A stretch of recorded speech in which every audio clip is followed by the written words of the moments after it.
शौकत यूसुफजई साहब, देखिए अब ये तो हुआ ना बहरहाल कि रास्ता निकाल लिया आपके सीएम ने और एक अंडरस्टैंडिंग के साथ जो है वो 5-6 फार्मूले को एक्सेप्ट कर लिया, तो क्या आपकी पार्टी में इसकी एक्सेप्टेंस अब आ गई है कि हाँ सियासी मसलाइल का रास्ता सियासी गुफ्तगू और सियासी हल ही है, इसके लिए आपको ट्रैक 2 नहीं ले सकते?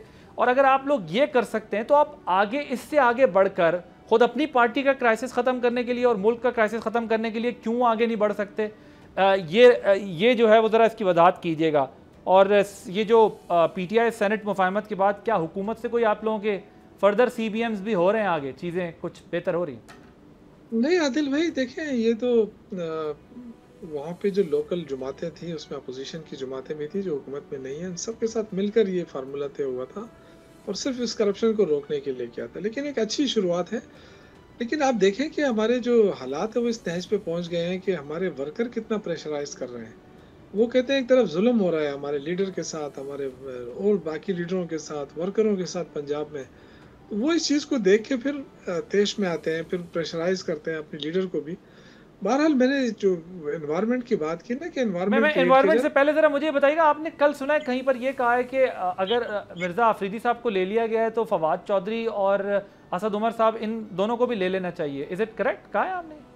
जी मैंने बिल्कुल कहा है, सिर्फ इन दो के बारे में नहीं कहा, वो तमाम लोग जिन्होंने इमरान खान के खिलाफ कोई कैंपेन नहीं चलाई, जिन्होंने पार्टी के खिलाफ कोई कैंपेन नहीं चलाई, सिर्फ उनको प्रेशर के तहत उनको पार्टी छोड़ने पड़ी। ओके तो मैंने कहा बिल्कुल कि उनको आना चाहिए, और लेकिन इसकी इजाज़त तो ज़ाहिर पार्टी देगी। मेरे तो अपनी तजवीज़ दी है, और ज़ाहिर है मैं इतना बड़ा बंदा नहीं हूँ, एक छोटा सा वर्कर हूँ, लेकिन सियासी तौर पे मैं समझता हूँ कि देखें जिन लोगों ने भी पार्टियां छोड़ी है तो सर अगर आप ये कह रहे हैं कि पैसों की बंदरबाट रोकने के लिए ये काम किया है चीफ मिनिस्टर ने कि 6-5 वाला फॉर्मूला एक्सेप्ट किया, अपनी हुकूमत भी बचा ली इस तरह और अपोजिशन को भी राजी कर लिया, तो क्यों मजीद इश्यूज पर चार्टर नहीं हो सकता?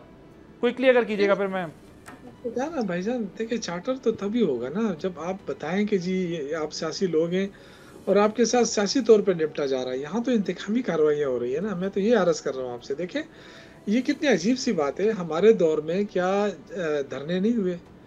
कौन सा लॉन्ग मार्च हमने रोका था हमारे खिलाफ? देखें ना, PMLN लाहौर से लॉन्ग मार्च कर रही थी, पीपल्स पार्टी ट्रेन मार्च कर रही थी, JUI वाले ने धरना दिया। सर 9 मई आपके जोड़ों में बैठ गया ना। नहीं मेरी बात सुने ना, वो फिर अगेन वो बात आती है ना, आप तो सियासी हुकूमत की बात कर रहे हैं ना। अगर हुकूमत सियासी है तो हमने तो किसी को नहीं रोका था। तो आज अगर हम कहते हैं कि मीरार पाकिस्तान में जलसा करना है या कहीं भी करना है, तो ये आगे से कहते हैं हाँ करें, लेकिन आपका हक है, लेकिन आप इंतशार नहीं करेंगे। देखिए इंतशार कब किया है? अगर हमने इंतशार करना था तो हम 26 नवंबर को इस्लामाबाद की जगह अडयाला जेल क्यों ना जाते? नहीं, लेकिन आपके सीएम ने कहा था कि अब हम अगली दफा बंदूकों के साथ आएंगे। नहीं देखें, ये पॉलिटिकल बातें होती हैं। जब आप किसी को दीवार से लगाएंगे ना तो वो फिर उस तरह वो एक अलग चीज़ होती है।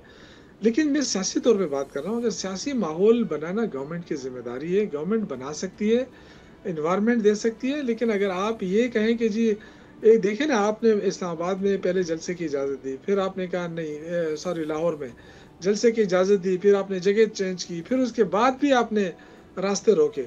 इसी तरह इस्लामाबाद में जलसे की इजाज़त दी वो संजरानी के पास, फिर उसके बाद आपने फिर रास्ते रोके।